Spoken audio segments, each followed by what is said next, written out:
We all have these weeks where the schedule looks perfect on paper. The calendar is full, the plan is tight, you're doing all the right things, but your body and brain just still feel behind. It's not the plan, it's your actual energy. Today we're going to be talking about something busy professionals never actually measure: energy. Not your motivation or time management, but your actual energy system. Today we're going to be breaking down what drains and refuels you and how to run a simple 7-day energy audit so you can stop leaking energy and actually feel human again while performing at a very high level. I'm sure you've heard the saying, you can't manage what you don't measure. That is actually true. Your business and finances have metrics, so today we're gonna give your energy its own metrics.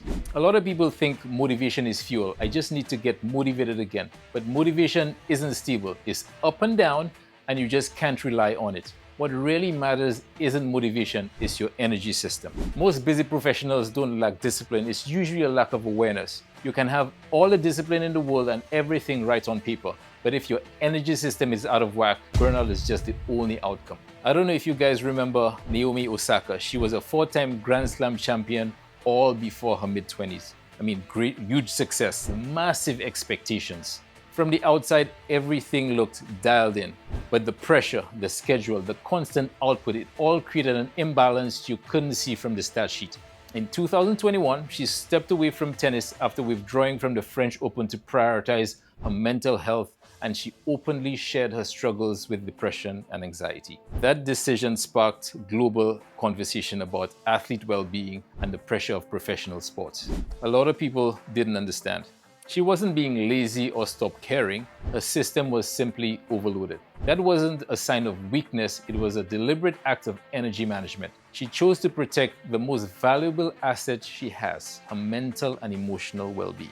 For you, it mightn't look like stepping away from a grand slam, it might look like always being on the call, answering emails before bed and again as soon as you wake up, sleeping but not feeling truly rested. You're living in the constant go mode with no off switch. That's what we call an energy leak cycle. You stack work stress on life stress, then you top it all off with heavy training. And because you're used to grinding, you just keep pushing until your body finally says, I'm done.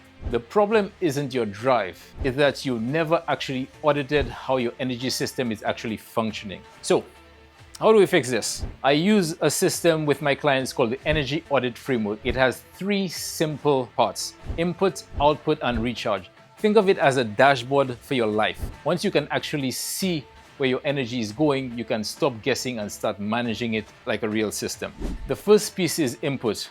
That is what you feed your system. So that'll be stuff like sleep quality, food, hydration, mindset, a bit of light movement throughout the day. If your input is low, you're going to be starting your day already in the red. You can't outgrind the system that's chronically underfueled. The second piece is output, where you spend your energy. So things like just your normal work, training, family responsibilities, emotional load, social media, and constant notifications on your phone. It's not just about hours worked. 2 hours of deep strategy work is not the same as 2 hours of just mindless emails. Just like one heavy lift session isn't the same as a light walk. Output is really about how much intensity and demand you're putting on your nervous system. The third one is recharge. This is how you restore your balance. So it's not just your days off where you still are glued to your phone. Actual recovery, things like quality sleep, gentle walks, low intensity workouts, hobbies you love, and you hang out with people you actually love to be around.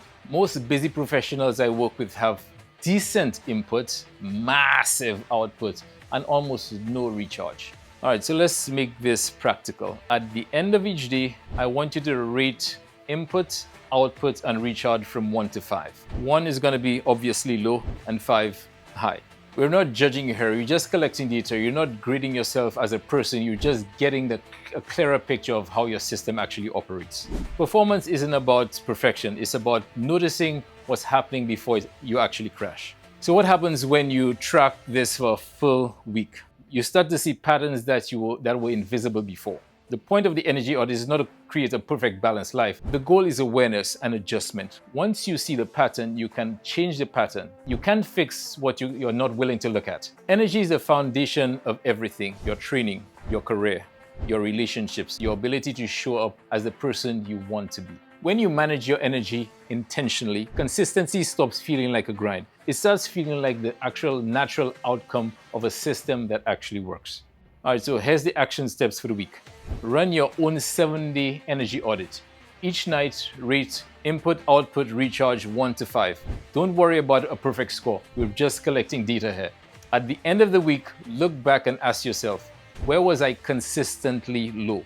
Where was I consistently maxed out? What's the simplest adjustment I can make next week? So if you want this laid out for you in a simple format, we've put together a 1-page 7-day energy audit template you can use to track this. And if you are more visual, go watch the energy audit on our YouTube channel. I break down the framework and show you how to plug it into your actual week. This was week 2 of our series. Next week, we're going to be talking about breaking through plateaus and how to rebuild momentum without actually burning out. All right, guys, thanks for listening. Until we meet again, peace.